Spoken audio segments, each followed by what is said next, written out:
Okay, வணக்கம் மாணவர்களே. TNPSC 2025 சிலபஸை சேஞ்ச் பண்ணிட்டாங்க. அந்த புதிய சிலபஸின் அடிப்படையில் திருக்குறளில் கொடுக்கப்பட்ட 20 அதிகாரத்தையும் ஸ்கூல் புக் பேஸ் பண்ணி ஒரே வீடியோவில் நம்ம ரிவிஷன் பண்ண போகிறோம். நீங்கள் இந்த மாதிரி ரிவிஷன் பண்ணிட்டீங்க அப்படின்னா கண்டிப்பாக திருக்குறள் பகுதியில் எத்தனை வினாக்கள் கேட்டாலும் நீங்கள் எளிமையாக ஆன்சர் பண்ணலாம். இதுக்கு நீங்கள் பண்ண வேண்டியது ஒன்றே ஒன்று தான். ஃபர்ஸ்ட் ஆஃப் ஆல் இந்த வீடியோவை ஸ்கிப் பண்ணாமல் ஃபஸ்ட்லேருந்து லாஸ்ட் வரையும் நீங்கள் பார்த்துட்டாலே முதல் வெற்றி. இந்த வீடியோ பார்க்குற நீங்கள் நல்லா ஞாபகம் வச்சுக்கோங்க. உங்களுக்கு பல்வேறு சூழ்நிலை இருக்கும். அந்த சூழ்நிலையும் தாண்டி இந்த வீடியோ ஃபஸ்ட்லேருந்து கடைசி வரையும் நம்ம எக்ஸாமில் ஜெயிக்கணும் அப்படிங்கிறதுக்காக நீங்கள் பார்க்கணும் அப்படின்னு பார்த்துட்டாலே முதல் வெற்றி. ஓகேங்களா?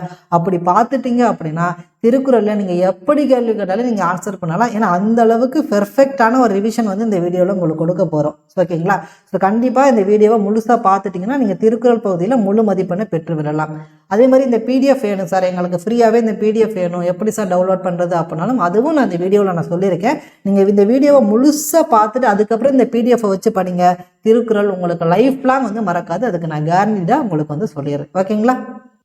ஓகே, இப்போ திருக்குறள் எங்கே சார் கொடுத்துருக்காங்க? புதிய சிலபஸில் அழகு 7ல் ஓகேங்களா, அழகு 7ல் உங்களுக்கு திருக்குறள் கொடுத்துருக்காங்க.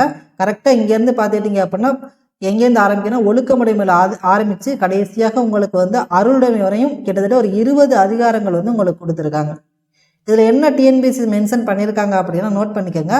அழகு 7க்கான பாடத்திட்டம் 10ஆம் வகுப்பு வரையிலான அப் டு எஸ்எஸ்எல்சி ஸ்டாண்டர்ட் பாட புத்தகங்களை அடிப்படையாக கொண்டது. அப்போ இதுலேருந்து நம்ம என்ன சார் எடுத்துக்கலாம் அப்படின்னா, இந்த அழகு 7க்கு மட்டும் நம்ம என்ன செய்யலாம் அப்படின்னா எப்படியும் ஸ்கூல் புக்லேருந்து எடுக்க போகிறாங்க. ஓகேங்களா? ஸோ 10th புக்கு வரை எவ்வளோ கொடுத்துருக்காங்களோ அதுதான் எடுக்க போகிறாங்க. ஸோ அப்போ இந்த 20 அதிகாரத்தோட திருக்குறள் நம்முடைய ஸ்கூல் புக்கில் எங்கெல்லாம் இருக்குது அதெல்லாம் நம்ம என்ன செய்ய போகிறோம் அப்படின்னா ஒரே வீடியோவில் ரிவிஷன் பண்ண போகிறோம். இதுதான் இந்த வீடியோவில் உங்களுக்கு முடிக்க போகிறோம். இந்த வீடியோவை பார்த்துட்டிங்க அப்படின்னா இந்த 20 அதிகாரமும் உங்களுக்கு முடிஞ்சிடும். ஓகேங்களா? சரி, ஓகே.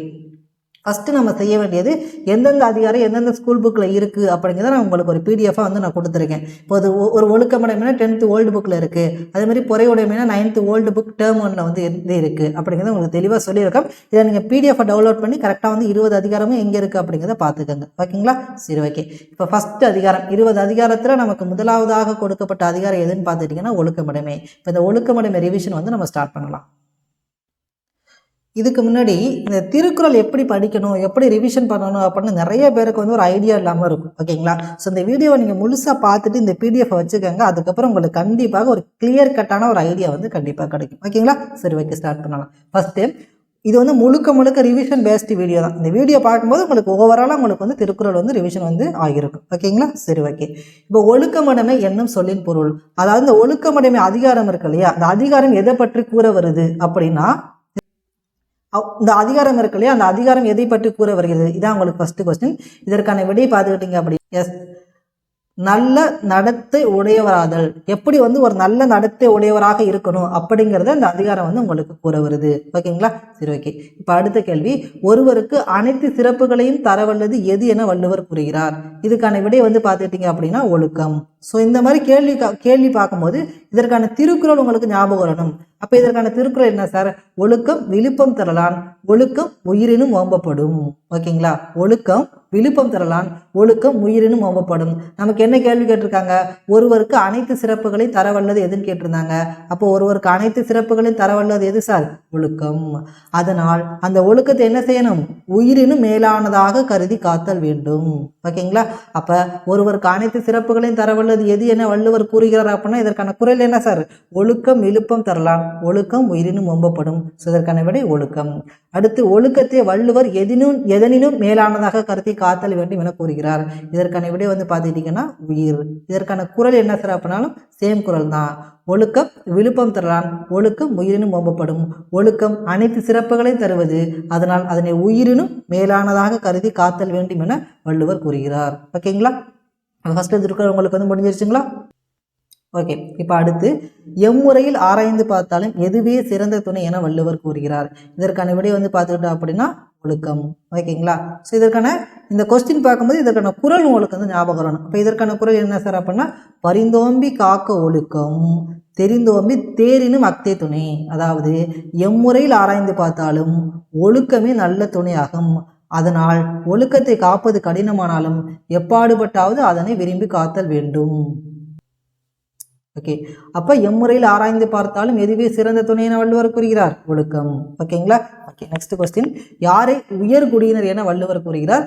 யாரை இழிகுடியினர் என வள்ளுவர் கூறுகிறார்? இது ரெண்டுமே ஒரே டைம்ல ரிவிஷன் பண்ணிடலாம். ஓகேங்களா? ஸோ யாரை உயர்குடியினர்னா ஒழுக்கம் உள்ளவர் உயர்குடியினர், ஒழுக்கம் இல்லாதவர் இழிகுடியினர். ஓகேங்களா? இதற்கான குறள் என்ன சார் அப்படின்னா, ஒழுக்கம் உடைமை குடிமை, இழுக்கம் இழிந்த பிறப்பாய் விடும். ஓகேங்களா? அப்போ ஒழுக்கம் உள்ளவரே உயர்குடியினர், ஒழுக்கம் இல்லாதவர் இழிகுடியினர். இப்போ இந்த கொஸ்டினுக்கான ஆன்சர் என்ன சார்? யாரை உயர்குடியினர் என வள்ளுவர் கூறுகிறார்னா ஒழுக்கம் உள்ளவர், ஒழுக்கம் இல்லாதவரை இழிகுடியினர் அப்படின்னு சொல்றாரு. ஓகேங்களா? Next question. ஒருவனுடைய ஒழுக்கம் குறைந்தால் எதன் சிறப்பு அழிந்து போகும் என வள்ளுவர் கூறுகிறார்? இதற்கான விட குடிப்பிறப்போட சிறப்பு அழிந்து போகும். இதற்கான திருக்குறள் என்ன சார் அப்படின்னா, மரப்பினும் மோத்த குழலாகும் பார்ப்பான் பிறப்பொழுக்கம் குன்ற கெடும். அதாவது ஒருவன் தான் கற்ற கல்வியை மறந்தாலும் அதனை மீண்டும் கற்றுக்கொள்ள இயலும். ஆனால் ஒழுக்கம் குறைந்தால் அவனுடைய குடிபிறப்பின் சிறப்பு அழிந்து போகும். உண்மைதானே? இப்போ இன்னைக்கு நீங்கள் திருக்குறள் படிக்கிறீங்க, மறந்து போச்சு, அடுத்த வாரம் படித்து ஞாபகப்படுத்திக்கலாம். ஆனால் நீங்கள் உங்களுடைய ஒழுக்கம் ஒன்ஸ் நீங்கள் கெட்டு போச்சுன்னு வச்சுக்கோங்களேன், உங்களுடைய குடிபிறப்பு இவருடைய மகனா இப்படி பண்ண, இப்போ நீங்கள் ஒரு தப்பு செஞ்சுட்டீங்க, ஓகேங்களா, ஒரு குற்ற வழக்கில் மாட்டிக்கிட்டீங்க, இவருடைய மகனா இப்படி செஞ்சான், இவருடைய பேரனா இப்படி செஞ்சான்னு உங்களுடைய வம்சத்துக்கு முன்னாடி உங்கள் தாத்தாவுக்கு தாத்தாவெல்லாம் எழுத்து என்ன செஞ்சு வராங்க? அசிங்கப்படுத்துவாங்க. ஓகேங்களா? அப்போ உங்களுடைய ஒட்டுமொத்த குடிப்பிறப்போட சிறப்பு என்ன செஞ்சிடும்? அழிந்து போய்விடும். அதுதான் இங்கே சொல்லியிருக்காரு. இப்போ வள்ளுவர் ஒருவருடைய ஒழுக்கம் குறைந்தால் எதன் சிறப்பு அழிந்து போகும் என வள்ளுவர் கூறுகிறார்னா குடிபிறப்போட சிறப்பு அழிந்து போகும். மரப்பினும் மோத்த குழலாகும் பார்ப்பான் பிறப்பொழுக்க குன்ற கொடும். ஸோ ஆன்சர் என்ன சார்? குடிபிறப்பு சிறப்பு. Okay, next. யாரிடத்தில் செல்வம் நிலைக்காது என வள்ளுவர் கூறுகிறார்? அதுபோல யாரிடத்தில் உயர்வு இருக்காது என வள்ளுவர் கூறுகிறார்? இப்போ யாரிடத்தில் செல்வம் நிலைக்காது அப்படின்னா பொறாமை உடையவனிடத்தில் செல்வம் நிலைக்காது. அதுபோல யாரிடத்தில் உயர்வு இருக்காது அப்படின்னா ஒழுக்கம் இல்லாதவனிடத்தில் உயர்வு இருக்காது. இதற்கான குறள் என்ன சார்? ஆமா, அழுக்காருடைய அன்கண் ஆக்கம் ஒன்றில்லை, ஒழுக்கம் இல்லான்கண் உயர்வு. பாருங்க, இதான் இதற்கான குறள். பொறாமை உடையவனிடம் செல்வம் இருக்காது, அதுபோல ஒழுக்கம் இல்லாதவனிடம் என்ன இருக்காது? உயர்வு இருக்காது. ஓகேங்களா? இதுல பயின்று வந்துள்ள அணி என்ன சார்? ஓமை அணி. ஓகேங்களா? இந்த போன்று அப்படிங்கிறத வெளிப்படையா வந்திருக்கு இல்லையா? ஸோ இதை வச்சே நீங்க என்ன செஞ்சலாம்? ஓமை அணி அப்படின்னு போட்டுடலாம். நெக்ஸ்ட். எது தவறுதலால் ஏற்படும் குற்றங்களை நன்கு உணர்ந்த மன வலிமை மிக்கோர் அவ்வொழுக்க நெறியிலிருந்து சிறிதும் விலக மாட்டார் என வள்ளுவர் கூறுகிறார். ஓகேங்களா? இதற்கான சரியான குறள் ஆன்சர் ஒழுக்கம். இதற்கான சரியான ஆன்சர் என்ன சார்? ஒழுக்கம். இதற்கான குறள் பார்த்துடலாமா? ஒழுக்கத்தின் ஒழுகார் உறவோர் இழுக்கத்தின் ஏதம் படுப்பா அறிந்து. அதாவது ஒழுக்கம் தவறுதலால் ஏற்படும் குற்றங்களை நன்கு உணர்ந்த மன வலிமை மிக்கோர் அவ்வொழுக்க நெறியிலிருந்து சிறிதும் விலக மாட்டார். அப்ப எது தவறுதலான்னு கேட்டால் என்ன சார்? ஒழுக்கம் தவறுதலால். ஓகேங்களா? நெக்ஸ்ட். யார் மேன்மை அடைவார் என வள்ளுவர் கூறுகிறார்? ஒழுக்கம் இல்லாதவர் எதனை அடைவார் என வள்ளுவர் கூறுகிறார்? இது ரெண்டுக்கு ஒரே குறள் தான். இப்போ யார் மேன்மை அடைவார் அப்படின்னு பார்த்துட்டீங்க அப்படின்னா ஒழுக்கம் உள்ளவர். இப்போ ஒழுக்கம் இல்லாதவர் என்ன சார் பண்ணுவார் அப்படின்னா அடையக்கூடாத வழி அடைவார். இதுக்கான குறள் என்ன சார் அப்படின்னா ஒழுக்கத்தின் எய்துவர் மேன்மை, எழுக்கத்தின் எய்துவர் எய்தாப்பழி. ஒழுக்கமுடையவர் மேன்மை அடைவர், ஒழுக்கம் இல்லாதவர் அடையக்கூடாத பழியை அடைவர். ஓகேங்களா? இப்போ நெக்ஸ்ட் எது நன்மை என்னும் விளைவை பெறுவதற்கான விதை என வள்ளுவர் கூறுகிறார்? அதுபோல எப்பொழுதும் துன்பத்தை மட்டும் விளைவாக தருவது எது என வள்ளுவர் கூறுகிறார்? ஓகேங்களா? இப்போ நன்மை என்னும் விளைவை பெறுவதற்கான விதை அப்படிங்கிறது நல்லொழுக்கம். எப்பொழுதும் துன்பத்தை மட்டும் விளைவாக தருவது எது சார் அப்படின்னு பார்த்துட்டீங்க அப்படின்னா தீயொழுக்கம். ஓகேங்களா? இதற்கான குறள் என்ன சார்? அற்புதமான ஒரு குறள். நன்றிக்கு வித்தாகும் நல்லொழுக்கம், தீயொழுக்கம் என்றும் இடுபை தரும். ஓகேங்களா? அப்போ நல்லொழுக்கம் என்பது நன்மை என்னும் விளைவை பெறுவதற்கான விதையாகும். தீயொழுக்கம் எப்பொழுதும் துன்பத்தையே விளைவாக தரும். ஓகேங்களா? நெக்ஸ்ட். யாரால் தவறியும் தம் வாயால் தீமை தரும் சொற்களை சொல்ல இயலாது என வள்ளுவர் கூறுகிறார்? இது யாரால் பார்த்துட்டீங்க அப்படின்னா ஒழுக்கம் உடையோரால். இதற்கான நல்லொழுக்கம் உடையோரால். ஓகேங்களா? இதுக்கான ஆன்சர் என்ன சார்? நல்லொழுக்கம் உடையோரால். இதற்கான குறள் என்ன சார் அப்படின்னா ஒழுக்கம் உடையவர் கொல்லாவே தீய வழுக்கையும் வாயால் சொல்லல். நல்லொழுக்கம் உடையவரால் தவறியும் தம் வாயால் தீமை தரும் சொற்களை சொல்ல இயலாது. ஓகேங்களா? நெக்ஸ்ட். யார் எவ்வளவுதான் கற்று இருந்தாலும் அறிவில்லாதவர் என வள்ளுவர் கூறுகிறார்? இது என்ன சார்? உலகத்தோடு ஒட்ட ஒழுகாதவர். இப்போ இதுக்கான குறள் என்ன சார்? உலகத்தோடு ஒட்ட ஒழுகல் பலகற்றும் கல்லார் அறிவில்லாதார். இப்போ உயர்ந்தவரோடு பொருந்த வாழும் கல்வியை கல்லாதவர் எவ்வளவுதான் கற்றிருந்தாலும் அறிவில்லாதவரே ஆவார். இவ்வளோதான் சார். இப்போ உங்களுக்கு ஒழுக்கமுடைமை அதிகாரமே உங்களுக்கு வந்து முழுசாக முடிஞ்சிருச்சு. ஓகேங்களா? இப்போ ஃபஸ்ட்லேருந்து ஒரு ஃபாஸ்ட்டாக ஒரு விஷயம் பார்த்துடலாமா? இப்போ ஒழுக்கமுடைமை அந்த அதிகாரத்துடைய பொருள் என்னன்னு பார்த்துட்டிங்க அப்படின்னா நல்ல நடத்தை உடையவராதல். இதுதான் இந்த அதிகாரத்தோட வந்து பொருள். ஓகேங்களா? ஒருவருக்கு அனைத்து சிறப்புகளையும் தர வள்ளுவது எது என வள்ளுவர் கூறுகிறார் அப்படின்னா ஒழுக்கம்.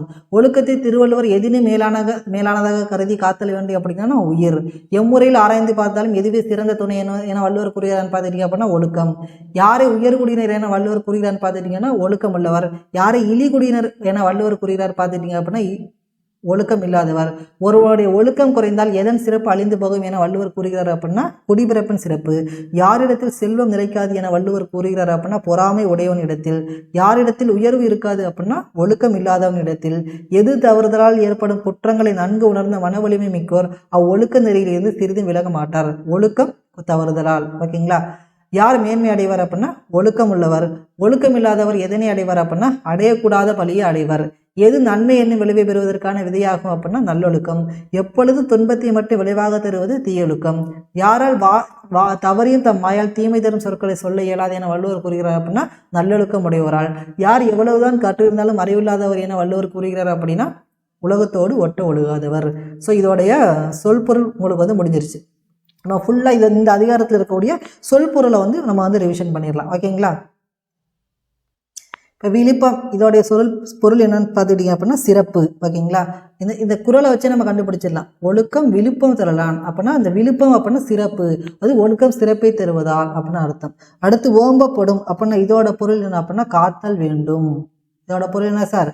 காத்தல் வேண்டும். ஓம்பப்படும் என்பதோட பொருள் வந்து காத்தல் வேண்டும். இப்போ அந்த அதிகாரத்துடைய அந்த குறளை சொல்லி பாருங்களேன். ஒழுக்கம் விழுப்பம் தரலான், ஒழுக்கம் உயிரினும் ஓம்பப்படும். இப்போ ஓம்பப்படும் அப்படின்னா காத்தல் வேண்டும் அப்படின்னு அர்த்தம். ஓகேங்களா?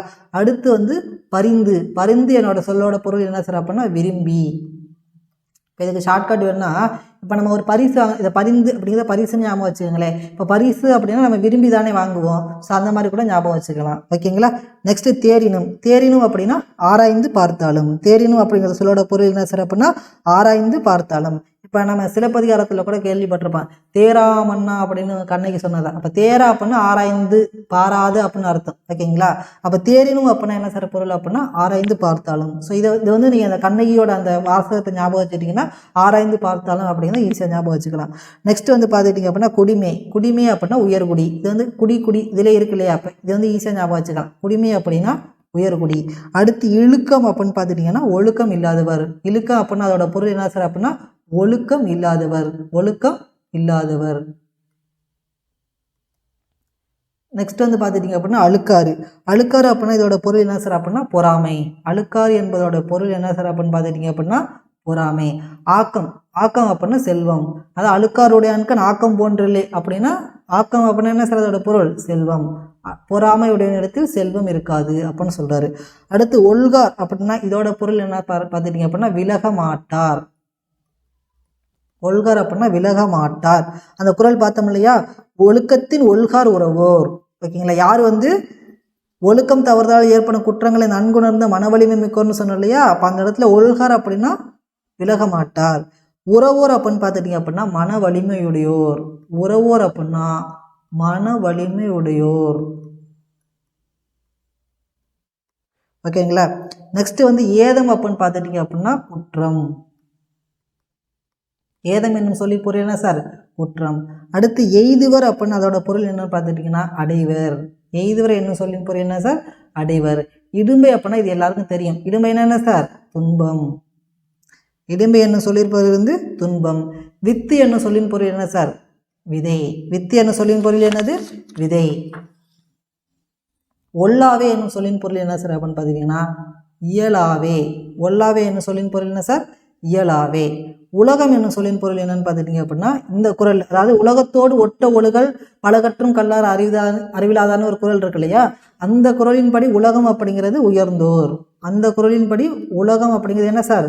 உயர்ந்தோர். ஒட்ட அப்படிங்கிற சொல்லோட பொருள் என்ன சார் அப்படின்னா பொருந்த. இதெல்லாம் நீங்கள் ஆல்ரெடி படிச்சிருப்பீங்க. இந்த கொஸ்டினை பார்த்தோன்னா நீங்கள் அப்படியே சொல்லிட்டு மனசுக்குள்ள சொல்லிகிட்டே வாங்க. நான் சொல்லக்கூடிய ஆன்சர் கரெக்டாக இல்லைன்னு செக் பண்ணிக்கோங்க, அவ்வளோதான். ஓகேங்களா? ஒழுகல் அப்படிங்கிற சொல்லோட பொருள் என்ன சார்? நடத்தல். ஒழுகல் என்னும் சொல்லின் பொருள் வந்து நடத்தல். அடுத்து நடத்தல்னு சொல்லலாம், அப்புறம் வந்து வாழ்தல். இந்த ரெண்டுமே வந்து இதுக்கு உண்டு. நடத்தல் வாழ்தல் அப்படிங்கிறது பொருள் வந்து இதற்கு உண்டு. ஸோ இவ்வளோ தான் மாணவர்களே உங்களுக்கு வந்து ஒழுக்கமுடைமை அதிகாரத்தில் பள்ளி புத்தகத்தில் கொடுக்கக்கூடிய 6th to 10th அவங்க மென்ஷன் பண்ணிட்டாங்க. ஸோ அதனால் அந்தளவு நம்ம படிச்சுக்கிட்டா போதும். ஸோ இதுதான் ஒழுக்கமுடைமை அதிகாரத்தில் உங்களுக்கு வந்து பள்ளி புத்தகத்தில் கொடுக்கப்பட்ட சொல் பொருள். ஓகேங்களா? ஃபாஸ்ட்டாக ஒரு முறை சொல்லிடலாமா? விழுப்பம் அப்படின்னா சிறப்பு, ஓம்பப்படும் அப்படின்னா காத்தல் வேண்டும், பரிந்து அப்படின்னா விரும்பி, தேரினும் அப்படின்னா ஆராய்ந்து பாராமல் தேரினும் அப்படின்னா ஆராய்ந்து பார்த்தாலும், குடிமை அப்படின்னா உயர்குடி, இழுக்கம் அப்படின்னா ஒழுக்கம் இல்லாதவர், அழுக்காறு அப்படின்னா பொறாமை, ஆக்கம் அப்படின்னா செல்வம், ஒழுகார் அப்படின்னா விலக மாட்டார், உறவோர் அப்படின்னா மன வலிமையுடையவர், ஏதம் அப்படின்னா குற்றம், எய்துவர் அப்படின்னா அடைவர், இடும்பை அப்படின்னா துன்பம், வித்து அப்படின்னா விதை, ஒல்லாவே அப்படின்னா இயலாவே, உலகம் அப்படின்னா உயர்ந்தார், ஒட்ட அப்படின்னா பொருந்த, ஒழுகல் அப்படின்னா நடத்தல் வாழ்தல். ஓகேங்களா? ஓகே. அப்புறம் இந்த அதிகாரத்தில் உங்களுக்கு ஒரே ஒரு அணி இருக்குது. என்னென்னு பார்த்துட்டிங்கன்னா, அழுக்காருடைய அன்கண் ஆக்கம் போன்றில்லை, ஒழுக்கம் இல்லான்கண் உயர்வு. இதில் வந்து போன்று அப்படிங்கிறது வெளிப்படையாக வந்திருக்கு இல்லையா? ஸோ இதை வச்சு நம்ம என்ன செய்யலாம் அப்படின்னா, இது வந்து உவமை அணி அப்படின்னு சொல்லிடலாம். என்ன அணி சார்? இதில் வந்திருக்க அணி என்ன சார்? உவமை அணி. அடுத்து பரிந்தோம்பி அப்படிங்கிறத பிரித்து எழுதுக அப்படின்னா, பரிந்து ப்ளஸ் ஓம்பி, பரிந்து கூட்டல் ஓம்பி. அதே மாதிரி தெரிந்தோம்பியை பிரித்து எழுதுக அப்படின்னா, தெரிந்து கூட்டல் ஓம்பி, தெரிந்து ஓம்பி. ஓகேங்களா? சரி, ஓகே. இதில் டிஎன்பிஎஸ்சியில் இந்த அதிகாரத்திலிருந்து கேட்கப்பட்ட கொஸ்டின் என்னன்னு பார்த்துட்டீங்கன்னா, பலகற்றும் அறிவிலாதர் என வள்ளுவர் யாரை சுட்டுகிறார்? இது வந்து இந்த ஒழுக்கமுடைமை அதிகாரத்தோடைய 10வது திருக்குறள். உலகத்தோடு ஒட்ட ஒழுகல் பலகற்றும் கல்லார் அறிவிலாதார். அப்போ உலகத்தோடு ஒத்த நடக்காதவரை. So option B is the correct answer. அடுத்து அழுக்காருடைய அன்கண் ஆக்கம் போன்றில்லை. இதில் அழுக்காறு என்பதன் பொருள் என்னன்னு பார்த்துட்டீங்க அப்படின்னா பொறாமை.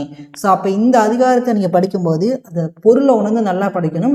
அதே மாதிரி இதில் இருக்கக்கூடிய சொல் பொருளை நீங்கள் நல்லா படிக்கணும். ஏன்னா இதுவும் ஸ்கூல் புக்கில் இருக்கக்கூடியதான். ஓகேங்களா? அழுக்காருடைய ஆக்கம் போன்ற இதுவும் ஸ்கூல் புக்கில் இருக்குது. இதுவும் வந்து உங்களுக்கு ஸ்கூல் புக்கில் இருக்கதான் டேரெக்டாக கேட்டிருக்காங்க. ஸோ அதனால் நல்லா படிச்சுக்கங்க. இந்த பேஸில் தான் நீங்கள் படிக்கணும். அதுக்காக தான் நான் வந்து கடைசியில் முந்தைய ஆண்டு வினாக்களை உங்களுக்கு கொடுத்துருக்கேன். ஓகே.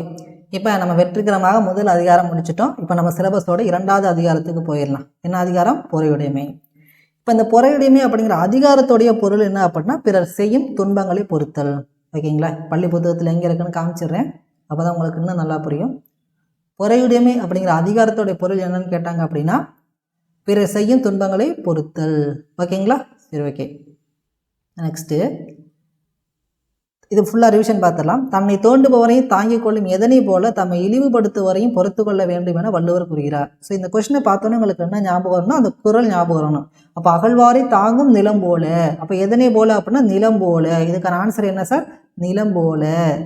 அகழ்வாரை தாங்கும் நிலம் போல இகழ்வார் பொறுத்தல் தலை. அப்போ இதற்கான குறள் பாருங்க. அகழ்வாரை தாங்கும் நிலம் போல தம்மை இகழ்வார் பொறுத்தல் தலை. நிலமானது தம்மை தோண்டுபவரை தாங்குவது போல தம்மை இழிவுபடுத்துவரையும் பொறுத்து கொள்ள வேண்டும் என வள்ளுவர் கூறுகிறார். ஓகேங்களா? ஓகே. Next question. பிறர் செய்யும் துன்பத்தை பொறுத்து கொள்ளுதல் சிறந்தது, அதனை விட சிறந்தது எது என வள்ளுவர் கூறுகிறார். இப்போ இதற்கான குறள் என்ன சார்? பொறுத்தல் இறப்பினை என்றும் அதனை மறத்தல் அதனினும் நன்று. ஓகேங்களா? பொறுத்தல் இறப்பினை என்றும் அதனை மறத்தல் அதனினும் நன்று. அப்போ பிறர் செய்யும் துன்பத்தை ஒருவர் பொறுத்து கொள்ளுதல் சிறந்தது, அதனை விட சிறந்தது அத்துன்பத்தை மறந்து விடுதல். அப்போ இந்த கொஸ்டினுக்கான ஆன்சர் என்ன சார்? அதனை விட சிறந்தது அதனை மறந்து விடுதல், அத்துன்பத்தை மறந்து விடுதல். எது வறுமையில் கொடிய வறுமை என வள்ளுவர் கூறுகிறார்? எது வலிமையில் கொடிய சிறந்த வலிமை என வள்ளுவர் கூறுகிறார். ஓகேங்களா? இப்போ இதுக்கான குறள் என்னன்னு பார்த்துட்டீங்க அப்படின்னா, இன்மையில் இன்மை விருந்தொருள், வன்மையில் வன்மை மடவாப்பறை. அதாவது வந்த விருந்தினரை வரவேற்று உபசரிக்க இயலாத நிலை தான் அந்த என்ன செய்தான்? வறுமையிலேயே மிக்க வறுமையா, ஒரு கொடிய வறுமை அதுதான். ஓகேங்களா? அதுபோல வலிமையில் சிறந்த வலிமை எதுன்னு வள்ளுவர் சொல்றாரு அப்படின்னா, அறிவற்றால் செய்யும் தீங்குகளை பொறுத்து கொள்ளுதல். ஓகேங்களா? அப்போ இதுக்கான குறள் வந்து இதுதான் பார்த்துக்கோங்க. அப்போ ஆன்சர் என்ன சார்? எது வறுமையில் கொடிய வறுமை அப்படின்னா, விருந்தினரை வரவேற்று உபசரிக்க இயலாத நிலை. ஓகேங்களா? அதே மாதிரி வலிமையில் சிறந்த வலிமை எதுன்னு வள்ளுவர் கூறுகிறார் அப்படின்னா, அறிவற்றால் செய்யும் தீங்குகளை பொறுத்து கொள்ளுதல். ஓகேங்களா? ஓகே. நெக்ஸ்ட்டு, நற்குணங்கள் நம்மை விட்டு நீங்காது இருத்தல் வேண்டுமானால் நாம் எதை போற்றி கடைபிடித்தல் வேண்டும் என வள்ளுவர் கூறுகிறார். ஓகேங்களா? இதுக்கான என்ன ஆன்சர்? பொறையுடைமை. இதற்கான குறள் என்ன சார்? நிறையுடைமை நீங்காமை வேண்டின் பொறையுடைமை போற்றி ஒழுகப்படும். ஓகேங்களா? நிறையுடைமை நீங்காமை வேண்டின் பொறையுடைமை போற்றி ஒழுகப்படும். பாருங்க, குறள் பார்த்தீங்கன்னா உங்களுக்கு இன்னும் நல்லா ஞாபகம் வரும். நிறையுடைமை நீங்காமை வேண்டின் பொறையுடைமை போற்றி ஒழுகப்படும். நற்குணங்கள் நம்மை விட்டு நீங்காது இருக்க வேண்டுமானால் பொறுமையை நாம் போற்றி கடைபிடித்தல் வேண்டும். ஓகேங்களா? Next question. யாரை சான்றோர் ஒரு பொருட்டாக மதிக்க மாட்டார், யாரை சான்றோர் பொன் போல் மதித்து மனதில் வைத்துக் கொள்வார் என வள்ளுவர் கூறுகிறார். அப்போ இதற்கான குறள் என்ன சார் அப்படின்னா, ஒருத்தாரை ஒன்றாக வையாரே வைப்பர் பொறுத்தாரை பொன்போர் பொதிந்து. ஓகேங்களா, இங்கே கொடுத்துருக்காங்க பாருங்க. ஒருத்தாரை ஒன்றாக வையாரே வைப்பர் பொறுத்தாரை பொன்போர் பதிந்து. பிறர் செய்யும் தீங்கை பொறுத்து கொள்ளாமல் தண்டிப்பவரை சான்றோர் ஒரு பொருட்டாக மதிக்க மாட்டார், ஆனால் பொறுத்து கொண்டவரை பொன்போல் மதித்து மனதில் வைத்துக் கொள்வர். அப்போ இதுக்கான ஆன்சர் என்ன? யாரை சான்றோர் ஒரு பொருட்டாக மதிக்க மாட்டார், பிறர் செய்யும் தீங்களை பொறுத்து கொள்ளாமல் தண்டிப்பவரை. யாரை சான்றோர் பொன்போல் மதித்து மனதில் வைத்துக் கொள்வார் அப்படின்னா பிறர் செய்யும் தீங்களை பொறுத்து கொண்டவரே. யாருக்கு ஒரு நாள் மட்டும் இன்பம் கிட்டும், யாருடைய புகழ் உலகம் உள்ளவரை நீடித்து நிற்கும் என வள்ளுவர் கூறுகிறார். இதற்கான குறள் என்ன சார் அப்படின்னா, ஒருத்தாருக்கு ஒரு நாள் இன்பம் பொறுத்தாருக்கு பொன்றும் துணையும் புகழ். அதாவது ஒருத்தாருக்கு ஒரு நாளை இன்பம் பொறுத்தாருக்கு பொன்றும் துணையும் புகழ். பிறர் செய்யும் தீமையை பொறுத்து கொள்ளாது தண்டித்தவருக்கு ஒரு நாள் மட்டும்தான் இன்பம் கிட்டும். அப்போ இந்த கொஸ்டினுக்கான ஆன்சர் சார், யாருக்கு ஒரு நாள் மட்டும் இன்பம் கிட்டும் அப்படின்னா பிறர் செய்யும் தீங்குகளை பொறுத்து கொள்ளாமல் தண்டித்தவருக்கு, ஆனால் அத்தீங்கினை பொறுத்து கொண்டவருக்கு உலகம் உள்ளவரை புகழ், அவருடைய புகழ் உலகம் உள்ளவரை நிலைத்து நிற்கும் அப்படின்னு வள்ளுவர் கூறுகிறார். ஓகேங்களா. நெக்ஸ்ட் கொஸ்டின், செய்யத்தகாத துன்ப செயல்களை பிறர் நமக்கு செய்தாலும் தான் அத்துன்பத்திற்காக வருந்தி டேஸுக்கு மாறான செயல்களை அவருக்கு செய்யாது இருத்தல் நல்லது என்று வள்ளுவர் கூறுகிறார். இதுக்கான குறள் பாருங்க. திறனல்ல தருப்பிறர் செய்யணும் நோந்து அறநல்ல செய்யாமை நன்று. இந்த குறள் பார்த்தீங்கன்னா உங்களுக்கு நல்லா புரியும். திறனல்ல தருப்பிறர் செய்யணும் நோந்து அறநல்ல செய்யாமை நன்று. செய்யத்தகாத துன்ப செயல்களை பிறர் நமக்கு செய்தாலும் தன் அத்துன்பத்திற்கு வருந்தி எதற்கு மாறான அறத்திற்கு மாறான செயல்களை அவருக்கு செய்யாதிருத்தல் நல்லது. அப்போ இதற்கான ஆன்சர் என்ன சார்? அறத்துக்கு மாறான செயல்களை அவருக்கு செய்யாதிருத்தல் நல்லது. ஓகேங்களா. அடுத்து, செருக்கினால் தீமை செய்தவரையும் தத்தம் எதனால் வெற்றி கொள்ள வேண்டும் என வள்ளுவர் கூறுகிறார். இதுக்கான ஆன்சர் என்ன சார் அப்படின்னா பொறுமை. இதுக்கான குறள் என்ன? மிகுதியான் மிக்கவை செய்தாரை தாம்தான் தகுதியான் வென்றுவிடல். மிகுதியான் மிக்கவை தாம்தான் தகுதியான் வென்றுவிடல். செருக்கினால் தீமை செய்தவரையும் தத்தம் பொறுமையால் வெற்றி கொள்ள வேண்டும். ஓகேங்களா. பற்றற்ற துறவீரனும் மேலானவர் என்று யாரை வள்ளுவர் கூறுகிறார் அப்படின்னா இதற்கான குறள் என்ன சார் அப்படின்னு பார்த்துட்டீங்க அப்படின்னா, துறந்தாரின் தூய்மை உடையார் இறந்தார்வாய் இன்னாசல் நோக்கியிருப்பவர். அதாவது வரம்பு கடந்து, இந்த குறள் பாருங்க, வரம்பு கடந்து பேசுவோரின் தீய சொற்களை யார் பொறுத்து கொள்றாங்களோ அவங்க தான் இந்த உலகத்தில் உள்ள எல்லா பற்றுகளையும் விட்டு வாழக்கூடிய துறவிகளை காட்டிலும் மேலானவர் அப்படின்னு வள்ளுவர் சொல்கிறார். ஓகேங்களா. நெக்ஸ்ட் கொஸ்டின், உண்ணா நோன்பு மேற்கொள்ளும் பெரியவர்களை விட மேலானவர் யார் என வள்ளுவர் கூறுகிறார். ஓகேங்களா. இதற்கான குறள், உண்ணாது நோற்பர் பெரியார் பிறர் சொல்லும் இன்னா சொல் நோற்பாரின் பின். அதாவது உணவு முதலியவற்றை தவிர்த்து அதனால் உண்டாகும் துன்பத்தை தாங்கி வாழும் பெரியவரை விட யாரு சிறந்தவங்க உயர்ந்தவர் அப்படின்னு வள்ளுவர் கூறார். அப்படின்னா யார் சொல்றாரு? உண்ணா நோன்பு மேற்கொள்ளும் பெரியவர்களை விட தம்மை இகழ்வோரின் தீய சொற்களை பொறுத்து கொள்பவரே மேலானவர் என வள்ளுவர் கூறுகிறார். ஓகேங்களா. தம்மை இகழ்பவரை பொறுத்து கொள்பவரை. ஓகேங்களா. இவர் தான் மேலானவர் அப்படின்னு வள்ளுவர் சொல்றாரு. ஓகேங்களா. ஸோ இப்போ இது ஃபுல்லாக ஒரு ரிவிஷன் பார்த்துடலாமா? பொறையிடமே அப்படிங்கிற அதிகாரம் எதை பற்றி உங்களுக்கு சொல்ல வருது அப்படின்னு பார்த்துட்டீங்க அப்படின்னா, பிறர் செய்யும் தீங்குகளை பொறுத்தல், தன்னை தோண்டுவோரையும் தாங்கிக் கொள்ளும் எதனை போல தம்மை இழிவுபடுத்துவரையும் பொறுத்து கொள்ள வேண்டும் என வள்ளுவர் கூறுகிறார். அப்படின்னா நிலம் போல பிறர் செய்யும் துன்பத்தை பொறுத்து கொள்ளுதல் சிறந்தது, அதனை விட சிறந்தது அத்துன்பத்தை மறந்து விடுதல். எது வறுமையில் கொடிய வறுமையாகும் என வள்ளுவர் கூறுகிறார்னா விருந்தினரை வரவேற்று உபசரிக்க இயலாத நிலை. வலிமையில் சிறந்த வலிமை என வள்ளுவர் எதை கூறுகிறார் அப்படின்னு பார்த்துட்டீங்க அப்படின்னா, அறிவற்றா செய்யும் தீங்குகளை பொறுத்து கொள்ளுதல். நற்குணங்கள் நம்மை விட்டு நீங்காமல் இருக்க வேண்டுமெனில் நாம் எதை போற்றி கடைபிடித்தல் வேண்டும் என வள்ளுவர் கூறுகிறார் அப்படின்னா பொறுமையை போற்றி கடைபிடித்தல் வேண்டும். யாரை சான்றோர் ஒரு பொருட்டாக மதிக்க மாட்டார் அப்படின்னா தமக்கு செய்த தீங்கினை தண்டித்தவரை சான்றோர் ஒரு பொருட்டாக மதிக்க மாட்டார். யாரை சான்றோர் பொன்போல் மதித்து மனதில் வைத்து போற்றுவார் அப்படின்னா தமக்கு தீங்கு செய்தவரை தண்டிக்காமல் பொறுத்து கொண்டவரை. யாருக்கு ஒரு நாள் மட்டும் இன்பம் கிட்டும் அப்படின்னா தனக்கு தீங்கு செய்தவரை தண்டித்தவருக்கு அன்று ஒரு நாள் மட்டுமே இன்பம் கிட்டும். யாருடைய புகழ் உலகம் உள்ளவரை நீடித்து நிற்கும்னா தனக்கு தீங்கு செய்தவரை தண்டிக்காமல் பொறுத்து கொண்டவரின் புகழ் உலகம் உள்ளவரை நீடித்து நிற்கும். செய்யத்தகாத துன்ப செயல்களை பிறர் நமக்கு செய்தாலும் தன் அத்துன்பத்திற்காக வருந்தி எதற்கு மாறான செயல்களை அவருக்கு செய்யாதிருத்த நல்லது என்று வள்ளுவர் கூறுகிறார். அப்படின்னா அறத்துக்கு மாறான செயல்களை. செருக்கினால் தீமை செய்தாரையும் தத்தம் எதனால் வெற்றி கொள்ள வேண்டும் என்று வள்ளுவர் கூறுகிறார் அப்படின்னா பொறுமை. பற்றற்ற துறவியினரும் மேலானவர் என வள்ளுவர் யாரை கூறுகிறார் அப்படின்னா வரம்பு கடந்து பேசுவரோட தீய சொற்களை பொறுத்து கொள்பவர் தான். உண்ணா நோன்பு மேற்கொள்ளும் பெரியவர்களை விட யார் மேலானவர் என வள்ளுவர் கூறுகிறார் அப்படின்னா, தம்மை இகழ்வோரின் தீய சொற்களை பொறுத்து கொள்பவரை மேலானவர் அப்படின்னு வள்ளுவர் சொல்றார். ஓகேங்களா? ஸோ இதுதான் வந்து உங்களுக்கு பொறையுடைமை அப்படிங்கிற அதிகாரத்தில் குறளில் இருக்கக்கூடிய பொருள் பேஸ்டு வினா. அதே மாதிரி இதில் வந்து உங்களுக்கு 2 அணி பேஸ்டு வினா இருக்குது. என்னென்ன சார் அப்படின்னா, அகழ்வாரை தாங்கும் நிலம் போல தம்மை இகழ்வார் பொறுத்தல் தலை. இதுலேயும் போல அப்படிங்கிற சொல்லி வெளிப்படையாக வந்துருச்சு. ஸோ அணிகள் கிளாஸ் தனியாக எடுப்பேன். இப்போதைக்கு ஷார்ட்கட்டாக உங்களுக்கு சொல்லிடுறேன். போல அப்படிங்கிறது வெளிப்படையாக வந்திருக்கனால உங்களுக்கு வந்து இது ஓமையணி டேரெக்டாக சொல்லிடலாம். ஓகேங்களா? இன்மையில் இன்மை விருந்தொரல் வன்மையில் வன்மை மடவார்பொறை. இதுவும் அது மாதிரி தான். இன்மையில் இன்மை இருந்தொரல் அதுபோல வன்மையில் வன்மை மடவார்பொறைன்னு வந்திருக்கணும். பட் இங்கே போல அப்படிங்கிறது மறைஞ்சு வந்திருக்கு. ஸோ அதனால இது வந்து எடுத்துக்காட்டு ஓமையணி. இது வந்து ஓமையணி. ஓகேங்களா? இப்போ அடுத்து சொல் பொருள் பார்த்துடலாமா? அகழ்வாரே. அகழ்வாரே அப்படின்னா இதோட பொருள் வந்து தோண்டுபவரே. அகழ்வாரே அப்படின்னா இதோட பொருள் என்ன சார்? தோண்டுபவரே. அடுத்து வந்து என்னன்னு பார்த்துட்டிங்கன்னா இகழ்வார். இகழ்வார் அப்படின்னா இழிவுபடுத்துவோர். இகழ்வார் அப்படின்னா இழிவுபடுத்துவோர். தலை அப்படின்னா சிறந்த பண்பு. அப்போ அகழ்வாரை தாங்கும் நிலம் போல தம்மை இகழ்வார் பொறுத்தல் தலைன்னு இருக்கு இல்லையா? இதில் அகழ்வாரே அப்படின்னா தோண்டுபவரை, இகழ்வார் அப்படின்னா இழிவுபடுத்துவோர், தலை அப்படின்னா சிறந்த பண்பு. பொறுத்தல் அப்படின்னா பொறுத்து கொள்ளுதல். பொறுத்தல் அப்படின்னா பொறுத்து கொள்ளுதல். இறப்பினை அப்படின்னா பிறர் செய்த துன்பத்தை. அப்போ இந்த இடத்துல இறப்பினை அப்படின்னா பிறர் செய்த துன்பத்தை. இன்மை என்னும் சொல்லின் பொருள் வந்து வறுமை. இன்மை என்னும் சொல்லின் பொருள் வந்து வறுமை. ஒராள் அப்படின்னா அதோட சொல்லின் பொருள் என்ன சார்? நான் தவிர்த்தல். ஒராள் அப்படின்னா தவிர்த்தல். மடவார் அப்படின்னா அறிவற்றார். அந்த திருக்குறள் பார்க்குறோம் இல்லையா? இன்மையில் இன்மை விருந்தொரல் வன்மையில் வன்மை மடவார் பொறை அப்படின்னு. அதில் மடவார் அப்படின்னா அறிவற்றார் அப்படின்னு பொருள். அடுத்து நிறை அப்படின்னா அதோட பொருள் வந்து சால்பு. அடுத்து ஒருத்தாரே அப்படின்னா அதோட சொல்பொருள் வந்து தண்டித்தவரே. ஓகேங்களா? ஒன்றாக அப்படின்னா ஒரு பொருட்டாக. ஒன்றாக அப்படின்னா ஒரு பொருட்டாக. பொதிந்து அப்படின்னா வைப்பர். பொதிந்து அப்படின்னா வைப்பர், அதாவது மனதில் வைத்துக் கொள்வார் அப்படின்லாம் இதோட பொருள் வரும். ஓகேங்களா? அடுத்து திறனல்ல. திறனல்ல என்ன சொல்லின் பொருள் வந்து பார்த்துட்டிங்கன்னா செய்யத்தகாத. ஓகேங்களா? அடுத்து நோந்து அப்படின்னா அதோட பொருள் வந்து துன்பத்திற்கு வருந்தி. நோந்து அப்படின்னா துன்பத்துக்கு வருந்தி. மிகுதியான் அப்படின்னா மனசெருக்கால். மிகுதியான் அப்படின்னா மனசெருக்கால். மிக்கவை அப்படின்னு பார்த்துட்டிங்க அப்படின்னா தீமை. மிக்கவை என்ன சொல்லின் பொருள் வந்து தீமை. தகுதியான் அப்படிங்கிற சொல் பொருள் வந்து பொறுமையால். ஓகேங்களா? பொறுமை, பொறாமையிலேயே பொறுமை. ஓகேங்களா?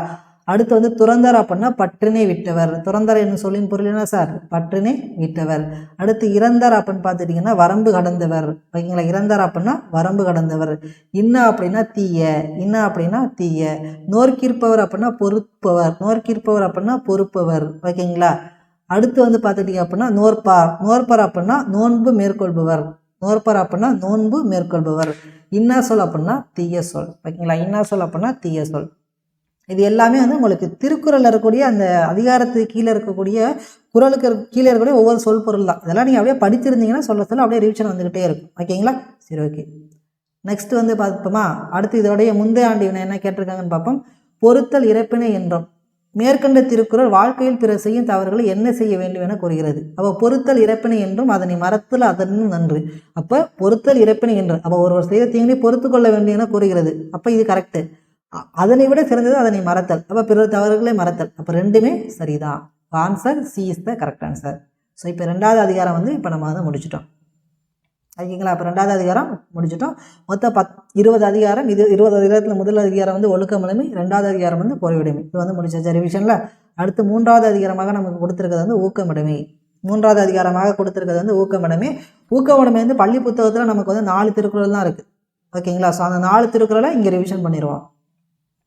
எது நிலையான செல்வம் என வள்ளுவர் கூறுகிறார். ஓகேங்களா? இந்த ஊக்கமுடைமை அதிகாரத்தை பொறுத்து எது நிலையான செல்வம் என வள்ளுவர் கூறுகிறார்னா ஊக்கமே நிலையான செல்வம். இதுக்கான குறள் பார்த்துடலாமா? அப்பதான் உங்களுக்கு புரியும். உள்ளம் உடைமை பொருளுடைமை நில்லாது நீங்கிவிடும்.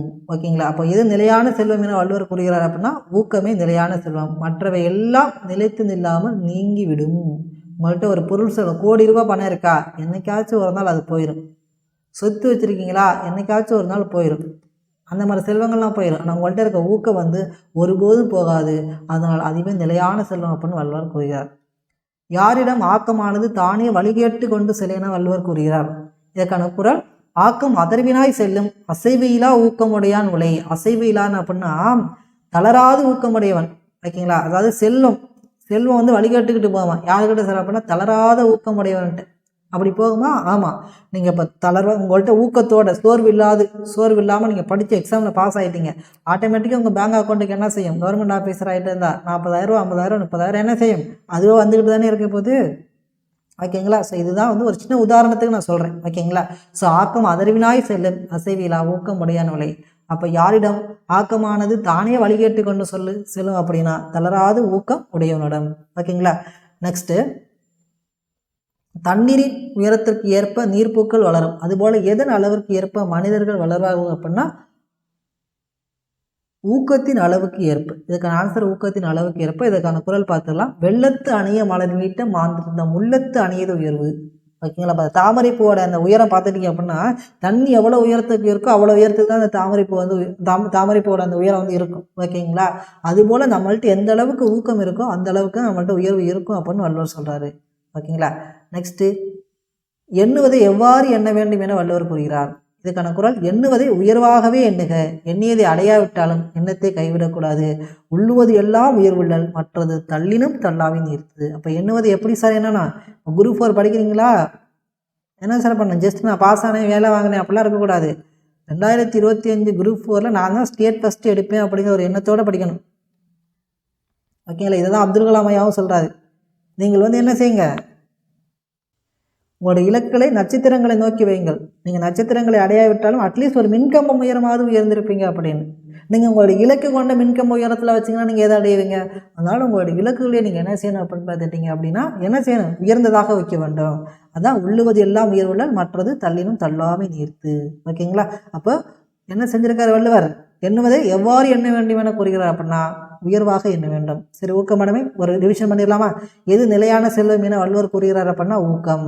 யாரிடம் ஆக்கமானது தானே வழிகேட்டு கொண்டு செல்லும் அப்படின்னா தளர்வில்லாது ஊக்கமுடையவனிடத்தில். ஓகேங்களா? தண்ணீரின் உயரத்திற்கு ஏற்ப நீர்ப்பூக்கள் வளரும், அதுபோல் எதன் அளவுக்கு ஏற்ப மனிதர்கள் வளர்வார்கள் அப்படின்னா ஊக்கம். எண்ணுவதை எவ்வாறு எண்ண வேண்டும் என வள்ளுவர் கூறுகிறார் அப்படின்னா உயர்வாக எண்ண வேண்டும். ஓகேங்களா? 3வது அதிகாரம் முடிஞ்சிருச்சா? 4வது அதிகாரம் பார்க்கலாமா? ஓகே, 4வது நமக்கு கொடுக்கப்பட்ட அதிகாரம் வந்து விருந்தோம்பல். சிலபஸின் படி 4வது அதிகாரம் வந்து விருந்தோம்பல். ஓகேங்களா? ஃபஸ்ட்டு குறை கொஸ்டின் பாருங்கள். டேஷ் ஆனாலும் விருந்தினர் இருக்கும்போது தான் மட்டும் உண்பது விரும்பத்தக்கது அன்று. அதுக்கான ஆன்சர் என்ன சார் அப்படின்னா அமிழ்தமே ஆனாலும் விருந்தினர் இருக்கும்போது தான் மட்டும் உண்பது விரும்பத்தக்கது அன்று. இதற்கான குரல் என்ன சார் அப்படின்னா விருந்து புறத்தாத தானுண்டல் சாவா மருந்தனின்னு வேண்டார் பாற்று அன்று. இங்கே பாருங்கள், விருந்து புறத்தாத தானுண்டல் சாவா மருந்தனின்னு வேண்டார் பாற்று அன்று. அப்போ அமிழ்தமே ஆனாலும் விருந்தினர் இருக்கும்போது தான் மட்டும் உண்பது விரும்பத்தக்கது அன்று. ஸோ இந்த கொஸ்டினுக்கான ஆன்சர் என்ன சார் அப்படின்னா அமிழ்தமே. ஓகேங்களா? நெக்ஸ்ட்டு, மோர்ந்து பார்த்தால் வாடும் மலர் எதுன்னு பார்த்துட்டிங்க அப்படின்னா அனிச்ச மலர். விருந்தினர் உள்ளம் எப்போது வாடும் என வள்ளுவர் கூறுகிறார்னா நம்முடைய முகம் மாறினால் விருந்தினர் முகம் மாறும். இதற்கான குரல் என்ன சார் அப்படின்னா மோப்ப கொலையும் அனிச்சம் முகந்திருந்து நோக்க கொலையும் விருந்து. ஓகேங்களா? அப்போ இந்த அனிச்ச மலர் இருக்கு இல்லையா, அதை கூட மோந்து பார்த்தா தான் வாடுமா. ஆனால் நம்ம வீட்டுக்கு வந்து விருந்தினர் யார்ட்டாவே வந்தான்ட்டு நம்ம முகம் மாறுனுச்சுன்னு வச்சுக்கோங்களேன், அப்போவே அவங்களுடைய உள்ள மாடிவிடும் அப்படின்னு வள்ளுவர் சொல்கிறார். ஓகேங்களா? ஸோ அப்போ இது ரெண்டையும் ரிவிஷன் பண்ணிடலாமா? டேஷ் ஆனாலும் விருந்தினர் இருக்கும்போது தான் மட்டும் உண்பது விரும்பத்தக்கது அன்று அப்படின்னு சொன்னோம் அப்படின்னா என்னது மருந்தே ஆனாலும் அமிழ்தமே ஆனாலும். மோர்ந்து பார்த்தால் வாடும் மலர் வந்து அனிச்சம். விருந்தினர் உள்ளம் எப்போது வாடும் என வள்ளுவர் கூறுகிறார் அப்படின்னா நாம் முகம் மாறினால். ஓகேங்களா? நெக்ஸ்ட் 5வது அதிகாரமாக நமக்கு கொடுக்கப்பட்டது அரண் வலியுறுத்தல். இதுலேருந்து பள்ளி புத்தகத்தில் 2 திருக்குறள் மட்டும்தான் இருக்குது, அதை ரெண்டையும் பார்த்துடலாம். உள்ளத்தில் எது இல்லாமல் இருப்பதே சிறந்த அறமாகும் என வள்ளுவர் கூறுகிறார் அப்படின்னா உள்ளத்தில் குற்றம் இல்லாமல். ஓகேங்களா? மனத்துக்கண் மாசிலநாதல் அனைத்தரன் ஆகுல நிரப்பிறர். நிறைய பேர் இந்த உலகத்தில் இருக்காங்க, தான் மனசு ஃபுல்லாக அழுக்கு, மனசு ஃபுல்லாக குற்றம். ஆனால் வெளியில் பார்த்தோம்னா நல்லது செய்கிற மாதிரி சொல்லுவாங்க. நீ ஃபஸ்ட்டு மனதளவில் நீ நல்லவனாரு, அதுக்கப்புறம் நீ என்ன வேணாலும் செய்ய. அதான் சொல்கிறாரு, மனத்துக்கண் மாசிலர் ஆதல் அனைத்து அரண் ஆகுல நிரப்பிற. உள்ளத்தில் குற்றம் இல்லாமல் இருக்கியா, அதுதான் இருக்கிறதுலே சிறந்த அறம். நீ மற்றவே நீ கோடி கோடியாக நீ கொடுத்தாலும் அது எல்லாமே அறமாகாது. உள்ளத்தில் குற்றத்தை வச்சுக்கிட்டு நீ என்ன செஞ்சாலும் அது என்ன செய்யாது, அறம் இல்லாமல் நீ செய்கிற எதுவுமே அறமாகாது அப்படின்னு சொல்கிறார். ஓகேங்களா? இதுக்கான குரல் பார்த்துடலாமா? மனத்துக்கண் மாசிலநாதல் அனைத்தரன் ஆகுல நீரப்பிற. அப்போ உள்ளத்தில் குற்றமில்லாமல் இருப்பது சிறந்த அறமாகும், மற்றவையெல்லாம் வெறும் ஆரவாரமே. நெக்ஸ்ட், எது நான்கும் இல்லாமல் வாழ்வதே அறமாகும் என வள்ளுவர் கூறுகிறார். ரொம்ப ஃபேமஸான திருக்குறள். அழுக்காறு அவா வெகுளி இன்னாச்சொல் நான்கும் இழுக்கா என்றது அறம். அதுக்கு அழுக்காறு அப்படின்னா என்ன சார்? பொறாமை. அவா பேராசை, வெகுளி சினம், இன்னாசொல் கடுஞ்சொல். இந்த 4ம் இல்லாமல் வாழ்வது தான் ஓகேங்களா அறம் அப்படின்னு வள்ளுவர் சொல்றார். அப்ப இதை ரிவிஷன் பண்ணிடலாமா? உள்ளத்தில் டேஷ் இல்லாமல் இருப்பதே சிறந்த அறமாகும். என்ன சார்? குற்றம். எது 4ம் இல்லாமல் வாழ்வதே அறமாகும்? அழுக்கறுனா பொறாமை, அவான்னா பேராசை, வெகுளினா கோபம், இன்னும் சொல்லனா கடுஞ்சல் பேசுதல். 4ம் இல்லாமல் வாழ்வதே சிறந்த அறமாகும் என வள்ளுவர் கூறுகிறார். நெக்ஸ்ட் நமக்கு 6வது அதிகாரமாக கொடுக்கப்பட்டது ஈகை. ஓகேங்களா? இதில் 2 திருக்குறள்லாம் கொடுத்துருக்காங்க, அது 2 ரிவிஷன் பண்ணிடலாம். யாருக்கு தருவதை ஈகை என வள்ளுவர் கூறுகிறார் அப்படின்னா, வறியவர்க்கு ஒன்று ஈவதே ஈகை, மற்றொன்று எல்லாம் குறியெதிர்ப்பை நீரது உடைத்து. அதை நீ இல்லாதவர்க்கு கொடுத்து உதவுறியா, அதுதான் சார் ஈகை. ஓகேங்களா? சின்ன உதாரணம் சொல்லணும் அப்படின்னா, இப்போ நீங்கள் வந்து இப்போ உதாரணத்துக்கு உங்களுடைய நீங்கள் இருக்கக்கூடிய பகுதியில் வந்து ஏதோ ஒரு உயர் அதிகாரி தீர்மானிக்க ஆஃபீஸராக வர்றாங்க. நீங்கள் அவங்களுக்கு போய்ட்டு ஒரு பெரிய கிஃப்ட் கொடுக்குறீங்க ஓகேங்களா? அப்போ அந்த கிஃப்ட்டு வந்து என்ன அதை வந்து நீங்கள் வந்து ஒரு ஈகை எடுத்துக்க முடியாது. ஏன்னா நீங்கள் என்னென்னா அந்த அதிகாரிகிட்ட நீங்கள் ஏதோ எதிர்பார்க்குறீங்க. ஸோ நம்ம இவருக்கு கிஃப்ட் கொடுத்தா நமக்கு ஏதாவது ஒரு பிரச்சனை வரும்போது அவர் உதவுவார் அப்படின்னு நம்ம எதிர்பார்த்து தான் அந்த கிஃப்ட்டை கொடுக்குறோம். அதான் வள்ளுவர் சொல்கிறார், வறியவருக்கு ஒன்று ஈவதை ஈகை, மற்றெல்லாம் குறியெதிர்ப்பை நீர்த்து உடைத்து. இல்லாதவருக்கு தருவதே ஈகை. அப்போ மற்றதெல்லாம் என்ன சார் அப்படின்னா, ஏதோ ஒரு பயனை, எல்லாம் மற்றவையெல்லாம் பயனை எதிர்பார்த்து செய்பவே ஆகும். நீங்கள் ஏதோ ஒரு ஊருக்கு போகிறீங்க, அவங்க யாருன்னே தெரியல, உங்கள்கிட்ட பசிக்குதுன்னு வந்து ஒரு சாப்பாடு வேணும்னு கேட்குறாங்க. அப்போ நீங்கள் அவங்களுக்கு வாங்கி கொடுக்குறீங்க இல்லையா, அது மட்டும்தான் ஈகை அப்படின்னு வள்ளுவர் சொல்கிறார். அப்போ இல்லாதவருக்கு தருவதே ஈகை ஆகும். ஓகேங்களா? நெக்ஸ்ட்டு, யார் பொருளை சேர்த்து வைத்த பின் இழந்து விடுவார்கள் என வள்ளுவர் கூறுகிறார். ஈத்துவக்கும் இன்பம் அறியார், அதாவது இல்லாதவருக்கு தருவதால் உண்டாகும் இன்பத்தை அறியாதவர்கள். அதாவது நம்முடைய தமிழகத்துடைய முன்னாள் முதலமைச்சர் எம்ஜிஆர் இருக்காங்கல்ல, அவங்கள்ட்ட வந்து யார் எது கேட்டாலும் வந்து என்ன செஞ்சுனா கொடுத்துருவார். அதே மாதிரி நம்முடைய நடிகர்களில் சிறந்த நடிகராக பார்க்கக்கூடிய கேப்டன் விஜயகாந்த் அவர்களும் அப்படி தான், யார் எது கேட்டாலும் கொடுத்துருவாங்களாம். ஏன்னா அவங்கெல்லாம் கொடுக்குறவங்க, அந்த இல்லாதவருக்கு தருவதால் இருக்கக்கூடிய உண்டாகும் இன்பம் இருக்குல்ல, அதெல்லாம் உணர்ந்தவங்க. அவங்க பணம் சம்பாதிச்சாங்க, கொடுத்தாங்க ஓகேங்களா. ஆனால் நிறைய பேர் பணத்தை வச்சுட்டு என்ன செய்ய மாட்டாங்க, கொடுக்க மாட்டாங்க. ஏன்னா அவங்களுக்கு வந்து மற்ற இல்லாதவங்களுக்கு கொடுக்கணும் அப்படிங்கிற என்ன செய்யலை, அந்த இன்பத்தை அவங்க அறியலை. அப்படி அறியாதவங்க என்ன செய்வாங்க அப்படின்னா, பொருளை சேர்த்து வைப்பாங்க, ஒரு கட்டத்தில் அது எல்லாத்தையும் கண்டிப்பாக இழந்து விடுவார்கள் அப்படின்னு சொல்கிறாரு.